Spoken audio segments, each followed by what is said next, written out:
कोविड-19 से मरने वालों की संख्या 50,000 के पार, कुल 19 लाख लोग हुए ठीक। केंद्रीय स्वास्थ्य मंत्रालय ने बताया कि सोमवार को भारत में कोरोना वायरस से मरने वालों की संख्या बढ़कर 50,921 हो गई है।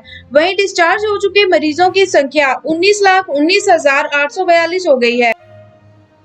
अमिताभ ने लूट केस को सराहते हुए खेमू को भेजा नोट, एक्टर बोले दिल में बैक फ्लिप कर रहा हूं। अमिताभ बच्चन ने फिल्म लूट केस में कुणाल खेमू की एक्टिंग को सराहते हुए उन्हें हाथ से लिखे नोट भेजा, जिसकी तस्वीर कुणाल ने शेयर की है। इसमें अमिताभ ने लिखा, आपकी परफॉर्मेंस कमाल की थी, आपके हाव भाव, बॉडी लैंग्वेज और प्रेजेंस शानदार थी। कुणाल ने लिखा, मेरे लिए यह बहुत मायने रखता है, मैं अपने दिल दिमाग में बैकफ्लिप मार रहा हूँ। 102 दिन बाद कोविड-19 के नए मामले मिलने के बाद न्यूजीलैंड ने टाले चुनाव। न्यूजीलैंड की प्रधानमंत्री ने कोविड-19 प्रकोप के चलते ऑकलैंड में लगे लॉकडाउन के कारण देश में आम चुनाव को 1 महीना टालकर 17 अक्टूबर के लिए तय कर दिया है। गौरतलब है कि न्यूजीलैंड में 102 दिन के बाद पिछले हफ्ते कोविड-19 के नए मामले उभरे थे। देश में फिलहाल 78 एक्टिव केस हैं। बिहार में ऑनलाइन गेमिंग के लत वाले बच्चे ने अपने अपहरण का किया नाटक, मांगे 5 लाख। बिहार में ऑनलाइन गेमिंग की लत वाले 14 वर्षीय बच्चे ने कथित तौर पर अपने अपहरण का नाटक रचा और अपनी मां के मोबाइल पर 5 लाख की फिरौती का मैसेज भेज दिया। बच्चे की मां ने मैसेज देखने के बाद पुलिस से संपर्क किया। मोबाइल फोन और 2000 लेकर घर छोड़ने वाला यह बच्चा एक बस स्टैंड पर मिला। रिपोर्ट में कहा गया, फेसबुक का हेट स्पीच नियम बीजेपी नेता पर लागू नहीं, कंपनी ने दिया जवाब।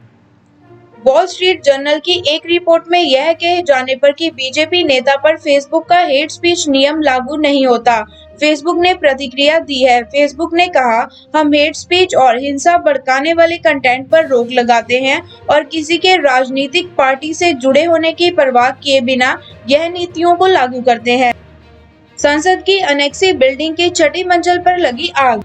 दिल्ली में सांसद की अनेक्सी बिल्डिंग की 6ठी मंजिल पर सोमवार सुबह आग लग गई। आग से निपटने में दमकल की 7 गाड़ियां लगी और आग पर काबू पा लिया गया। अब तक किसी के हताहत होने या किसी भी तरह के संपत्ति के नुकसान की खबर नहीं है। जेईई और एनईईटी की परीक्षाएं टालने की मांग वाली याचिका सुप्रीम कोर्ट ने खारिज की। सुप्रीम कोर्ट ने इस साल सितंबर में होने जा रही जेईई और एनईईटी की परीक्षाएं टालने की मांग वाली याचिका सोमवार को खारिज कर दी।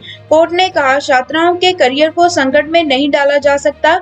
हमें इस याचिका में कोई महत्व नहीं दिखा। 3 जजों की बेंच में यह कहा गया कि कोविड-19 के बावजूद जीवन को आगे बढ़ाना होगा। पेट्रोल पार्टी पर आतंकवादी हमले में कश्मीर के पुलिस ऑफिसर और 2 सीआरपीएफ जवान शहीद। जम्मू कश्मीर पुलिस ने बताया कि बारामूला में सोमवार को आतंकवादियों के हमले में एक स्पेशल पुलिस ऑफिसर और सीआरपीएफ के 2 जवान शहीद हो गए। आतंकवादियों ने कीरी इलाके में पेट्रोलिंग कर रही टीम पर गोलियां चलाई थी। शुक्रवार को भी नौगामा में पेट्रोलिंग पार्टी पर आतंकवादी हमले में 2 पुलिसकर्मी शहीद हो गए थे। बहरीन में गणेश की मूर्तियां तोड़ती दिखी बुर्के पहनी महिला, कानूनी कार्रवाई शुरू। बहरीन में बुर्का पहनी एक 54 वर्षीय महिला द्वारा सुपरमार्केट में गणेश की मूर्तियां तोड़ते हुए तस्वीरें सामने आई हैं। तस्वीरें सामने आने के बाद स्थानीय प्रशासन ने उसके खिलाफ कानूनी कार्रवाई शुरू कर दी है। बांध के पानी में फंसे शख्स को वायुसेना के चॉपर ने निकाला। छत्तीसगढ़ से तस्वीरें आई सामने।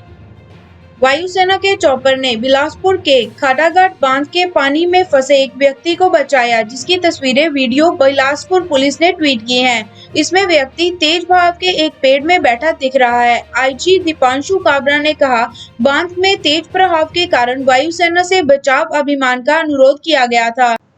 योग गुरु रामदेव ने कहा, पतंजलि आगे तभी आएगी जब अन्य भारतीय कंपनी आईपीएल टाइटल की बोली नहीं लगाएगी। योग गुरु रामदेव ने साफ किया है कि पतंजलि आयुर्वेद आगामी आईपीएल में केवल तभी स्पॉन्सर करेगी अगर दूसरी भारतीय कंपनियां आगे नहीं आती हैं। रामदेव ने कहा, वे चीनी कंपनियों को भारतीय बाजार पर हावी नहीं होने देंगे। उन्होंने यह भी कहा कि आईपीएल टाइटल स्पॉन्सरशिप के लिए पतंजलि की तरफ से कभी कोई पेपर वर्क नहीं किया गया। पंजाब में आए कोरोना के एक दिन में सर्वाधिक 1165 नए मामले, सर्वाधिक 41 लोगों की मौत।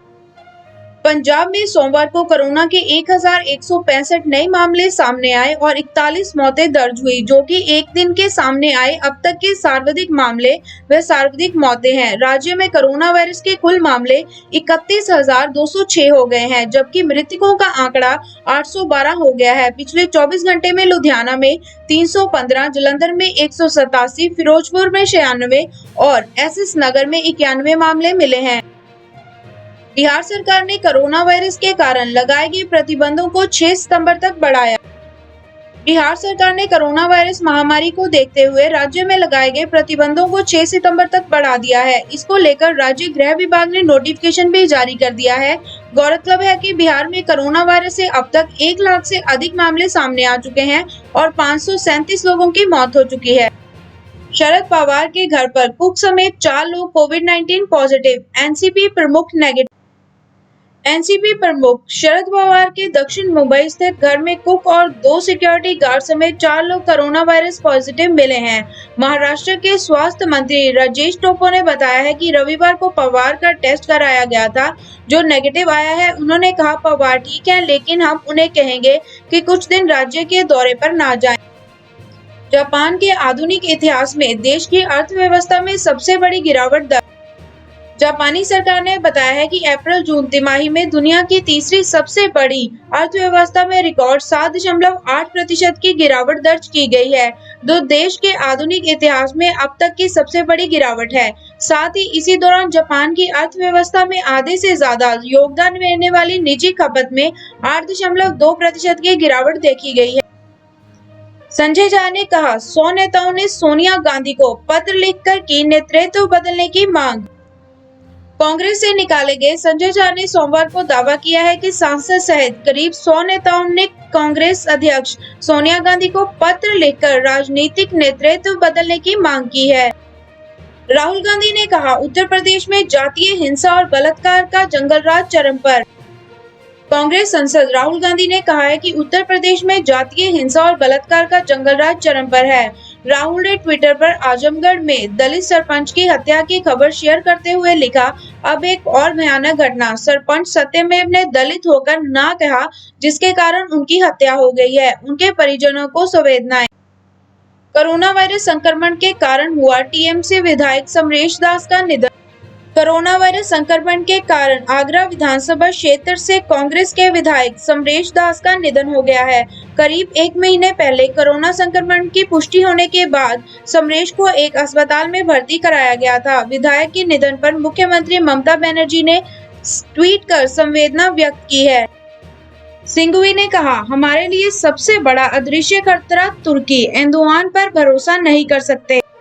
कांग्रेस प्रवक्ता अभिषेक मनु सिंघवी ने कहा है कि तुर्की हमारे लिए सबसे बड़ा अदृश्य खतरा है और हम किसी भी परिचित पर भरोसा नहीं किया जा सकता। भ्रष्टाचार के भीषण पितामह है सीएम नीतीश। आरजेडी में शामिल होने के बाद श्याम रजक ने कहा। सोमवार को आरजेडी में शामिल होने वाले बिहार के पूर्व मंत्री श्याम रजक ने कहा है कि उन्हें जेडीयू से नहीं निकाला गया था, बल्कि उन्होंने इस्तीफा दिया था। रजक ने कहा कि मुख्यमंत्री नीतीश कुमार भ्रष्टाचार के भीषण पितामह हैं।